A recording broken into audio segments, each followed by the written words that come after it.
အားလုံးပဲမင်္ဂလာပါမပူပါဒီနေ့တော့ UAE မှာမစားတဲ့ပန်းသီးခောက်ဆွဲကိုပေါ့နော်ဘန်ကောက်မှာ try ခဲ့တယ်ဆိုင်ရွေးရမ်းမှန်သွားတယ်ပေါ့ဒီဆိုင်လေးကပန်းသီးခောက်ဆွဲအပြင်တံပေါက်တွေပါရတယ်ပြီးတော့ဒင်ချင်ပေါ့နော်ဓမ္မောက်ဆိုင်မှာတောက်ရတဲ့ဒင်ချင်အရသာတော့ရမ်းကောင်းတာသိကြမှာပါထညက်နဲ့လည်းရတယ်ဘိုးကတော့ဒီတကြားနဲ့တောက်ရတာကြိုက်တဲ့အတွက်ကြောင့်မို့လို့တကြားနဲ့ဒင်ချင်လေးမှာပြစ်လိုက်တယ်ပေါ့နော်တောက်ရတာပြစ်နှိပ်ပြီးရမ်းမှတောက်လို့ကောင်းတယ်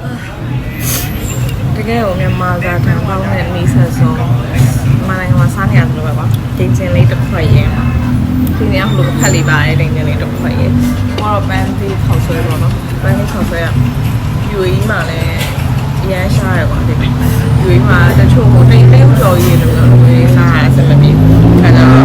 ဆိုင်လေးမှာလာစားဖြစ်တယ်ဒီဝနာဆိုတဲ့ဆိုင်လေးပေါ့နော်ပြီးတော့စိတ်ဓာတ်ထမှာပါလဲမာရှာလာ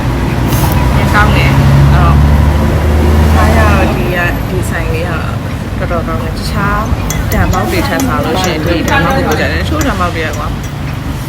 နောက်ဆိုင်ရှိပကံမြေဆွဲဆိုင်ရဓာတ်ပေါက်ကစိတ်ဓာတ်နည်းနည်းလေးပဲပါတေးလေးပဲတော့ကလည်းအယိုးတွေပဲဒီကတော့အဆင်ပြေပေါ့နော်အသားရည်လည်းရမ်းများပြီးတော့ဘန်းဒီခောက်ဆိုလည်းချက်သားရည်များဟိုကဆောင်းလိုက်တယ်များပါဘူးများကျေးဇူးပါ